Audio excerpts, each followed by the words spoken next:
Hi everybody, I'm Shane.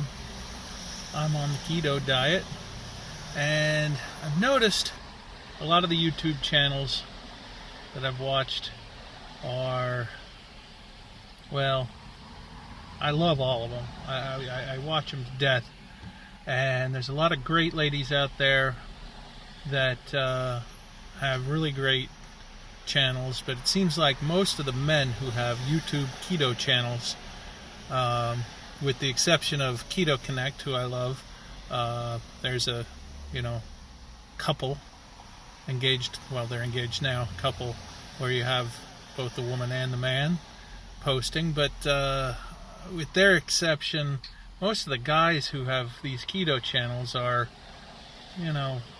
mostly workout channels, and that's great, that's fine. I mean, if you're the kind of guy who's in the gym every day, and I understand that it's an important part of keto and the keto lifestyle, exercise, but it's just, it's not so much me. Yes, I exercise. I have a little gym at home. I try to work out, but I'm not one of the big workout guys who's looking to get muscle. I'm a big guy, but I'm not a big workout guy. So I see a need out there for men who are following the keto lifestyle, who want to follow someone who isn't necessarily out there as a muscle builder, but is following this lifestyle. And as you might notice, I'm not calling it a diet. I'm a guy who I hit 500 pounds at one point in my life about a year and a half ago, and I finally said enough. Just can't do it anymore. Now, I've said enough before. I remember when I hit 360 pounds, I thought, ooh, 360 is a full circle. That's as big as I should get. You can't get bigger than a full circle. Well, guess what? You can. Because I just would go up and down, diets, not diets, exercise, other things that I called a lifestyle, but just weren't sustainable like keto has been for me. Now, when I hit 500 pounds, I finally told myself, it's time to try one of these medical situations. Now, when I hit 400 pounds, maybe 14, 15 years ago, I decided to get the band. And I did that, and I had a lot of success in that for a while. And my insurance wouldn't cover it, and we're talking pretty early days of the band. I actually went alone to Tijuana and went to a hospital in Tijuana, of all things, because I could afford it. Found a doctor, Dr. Curry, I believe his name was. He was very popular. He had done tens of thousands of these operations safely. When they started doing it in the States, he was actually one of the doctors who would go to San Diego clinics and teach American doctors how to do this. I did a lot of research. I didn't just go to Tijuana and find a doctor and say, hey, would you cut me open? No, I did a lot of research. And unfortunately for me, it wasn't very sustainable. All the promises of, oh, you'll feel full, and my idea of feeling full was feeling fulfilled. I didn't ever feel that. I kind of lied to myself and said that I did. But so I had that. I had lost 100 pounds on that and gradually gained it all back. Didn't have a lot of luck with doing fills and feeling right. And eventually just now there's nothing in my band right now. It's as unrestricted as it can get. So it's still there, and I had the benefit of, I used to get unbelievable acid reflux, an acid reflux that would trigger sleep apnea. I would stop breathing in the middle of the night and wake up and just choking on my own, well, I guess this is gross, but my own bile, and waking up literally being able to breathe this much and thinking I was going to die. Well, after I had the band, it acted as what your stomach's supposed to do. It's supposed to have this little valve that closes off to keep the stomach acids from rising up when you lie down. And the band actually fixed that. I haven't had acid reflux in 14, 15 years, whenever it was I did that band. So I'm going to leave the band in. And it's really not doing anything except that for me as far as food restriction. Yeah, if I eat too fast, I might get a little caught and it's kind of painful. But I still have the band in. It's just not... I can eat a whole pizza. That's not food restriction. And again, I'm not using it right. I don't have a fill in it. I'm not claiming it's a bad thing for people. It's just something that I never felt full on that. I never felt like I had the energy I needed, all the things that I get from the keto diet now. Well, now we're talking now, several years later, about a year and a half ago, like I told you, I hit 500 pounds. Big guy. I'm 6'2". 500 pounds on me is not the same thing as 500 pounds on somebody else. I acknowledge that. I recognize that. 500 pounds on someone shorter. Someone who's 5'8", 5'6", at 350 pounds might look like I look like at 500 pounds. So my ultimate goal weight is 250 pounds. That's where a lot of you guys are starting. Sorry, I had to pause it. I was starting to get funny looks. I'm sitting outside of church and everybody's leaving. So I paused it for a second there. But like I was saying, 250 pounds, that's my goal weight. That's where a lot of you are starting. But for me, I graduated high school at 6'1", at 250 pounds, and I wasn't fat. I was a little chubby, but I'm an inch taller than I was when I graduated high school. So I figured 250 pounds, inch taller. That's my goal weight, and I lost about 100 pounds without keto. I finally, when I hit 500, I decided, you know what? There's a lot of new drugs on the market for weight loss, and I didn't get into the fen. I didn't get into all of those things. I was very wary of using drugs to lose weight. And eventually, you know what? At 500 pounds, and there's these new things out. There's these new drugs. There's these new drugs that do things that regulate blood sugar, and oddly enough, mimic what I'm getting now on keto. And I found one that worked really well for me. It was called Saxenda. Again, I'm not a doctor. I'm not recommending drugs, and I'm not using the Saxenda anymore. But I lost 95 pounds on the Saxenda, and then leveled off. Well, when you level off on any diet, any lifestyle, any drug, stick with it a while. Eventually, that plateau should, finally drop. Well, Saxenda is expensive. Now, it's about $1,200 or $1,300 a month with the coupon. I wasn't paying that. I don't know if I can get into trouble saying that I was getting the stuff from a Canadian pharmacy for about $550 a month. But who can afford that? I did it because I felt like I needed to do something. And I got a lot of help. There were people out there that helped me pay for it in the beginning. And I just stopped paying one of my car payments. And that's sort of like, well, let's do this instead of the car payment.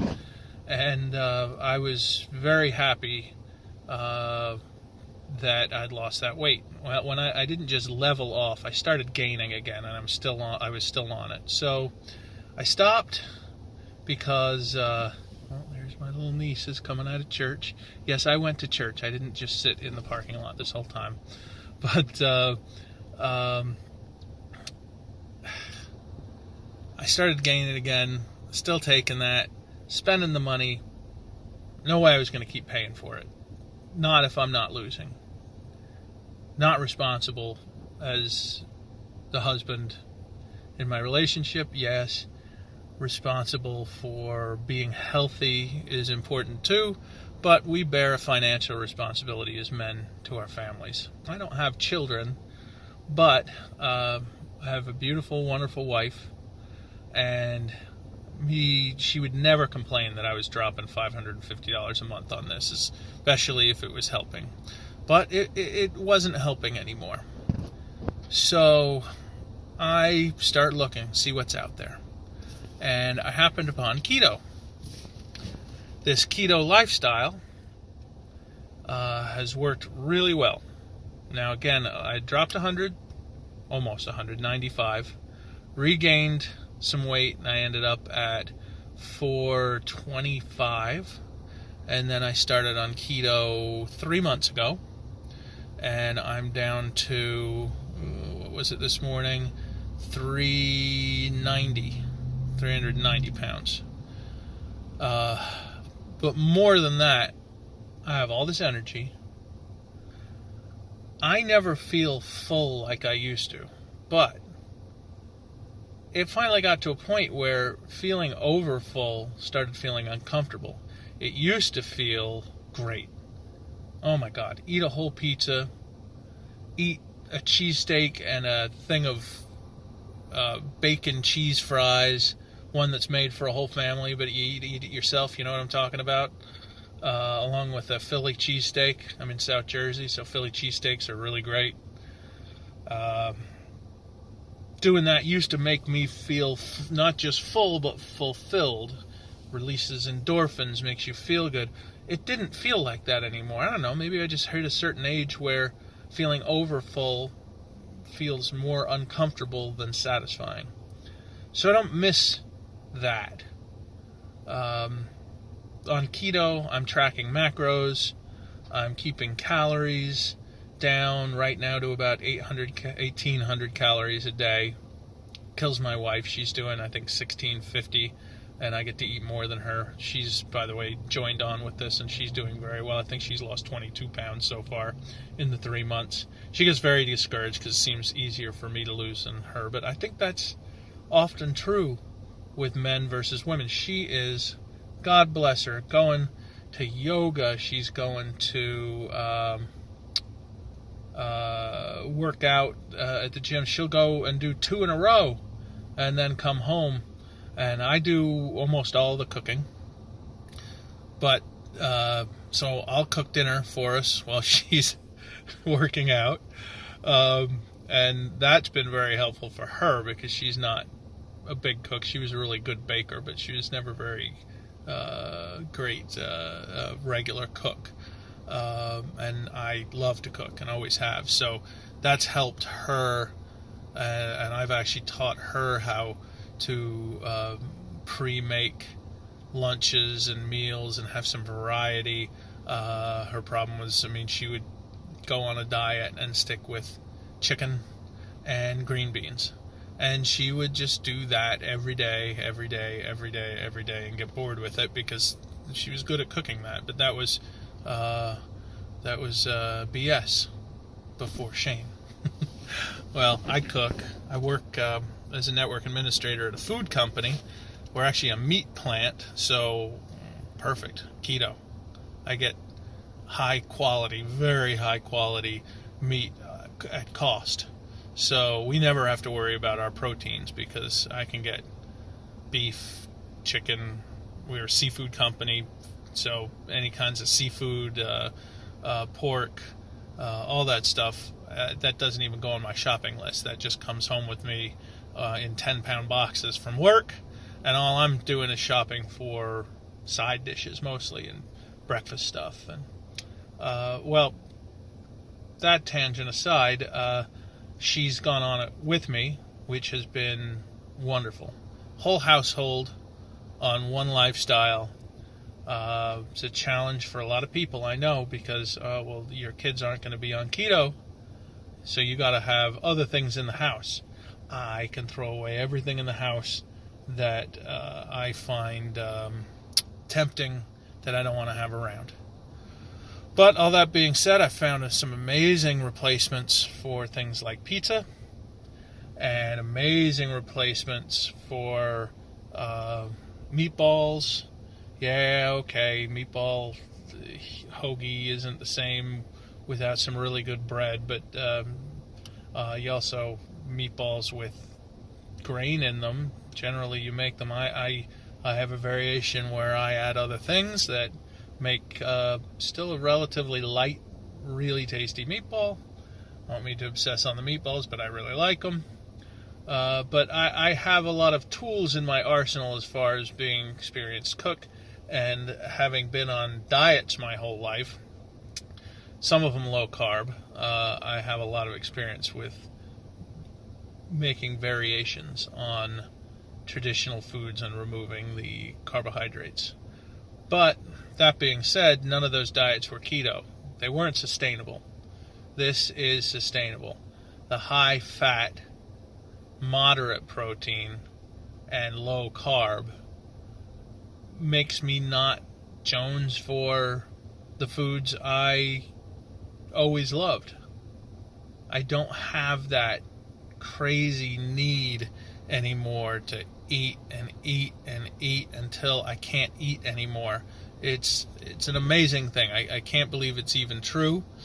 It's to the point where I know I can just do this. They say, well, when are you going to hit your goal? What's your goal? And then what are you going to do after that? So you're going to stop after that? No. This is how we eat now. This is how we live now.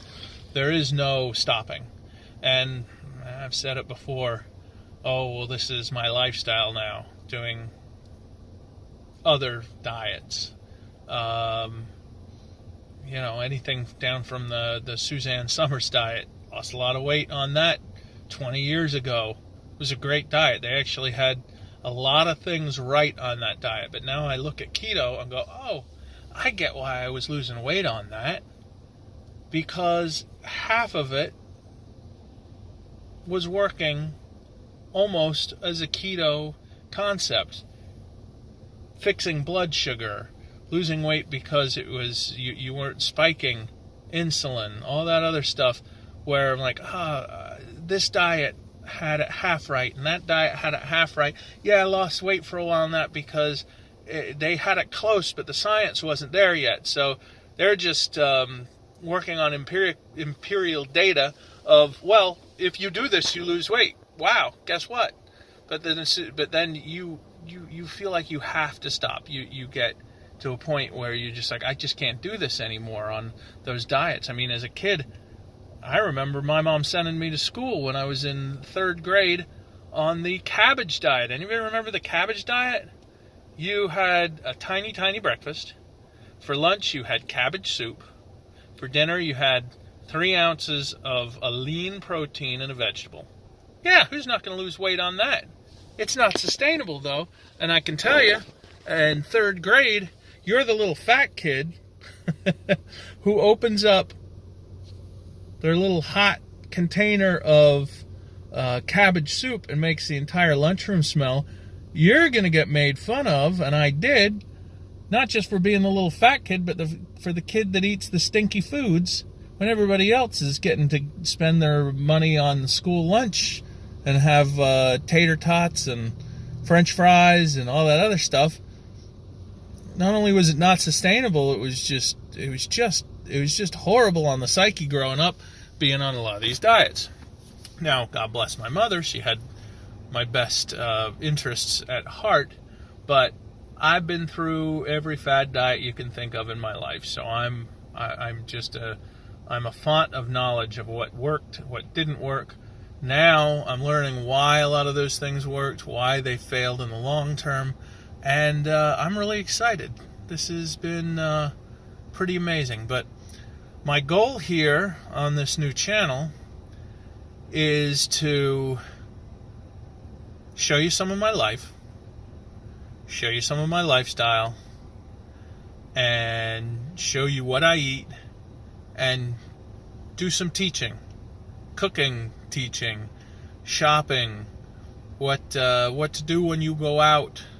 I haven't haven't had a problem going out for dinner with friends, with relatives, just out to the movies. Somebody wants to go to the Mexican restaurant? Sure.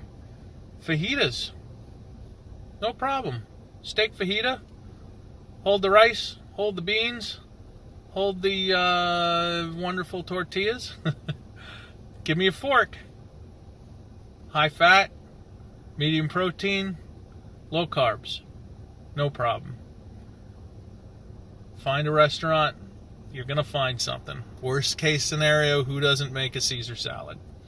Okay, maybe that's not your favorite thing in the world, but it doesn't stop you from going out and enjoying your life. And half the time, you don't even have to show people that you're doing anything different. They just think, oh, well, he doesn't like croutons. Okay. Some people don't like croutons. But I've been very thankful to have people around me who are very encouraging.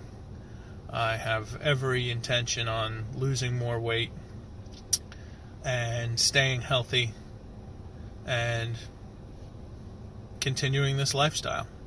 So, hope to look forward to showing you some recipes, showing you some of my life, what I go through as a person, as a man, as a husband, and as a regular guy. A regular guy on keto. So, well, I'm hoping that my camera techniques improve. I see all these wonderful YouTubers who get better and better at it, but we're just starting with a phone and a dream here. So I hope this is helpful for somebody, and hopefully we'll get some content up here, and we'll have something good. All right, everybody, take care of yourself. Be of good cheer.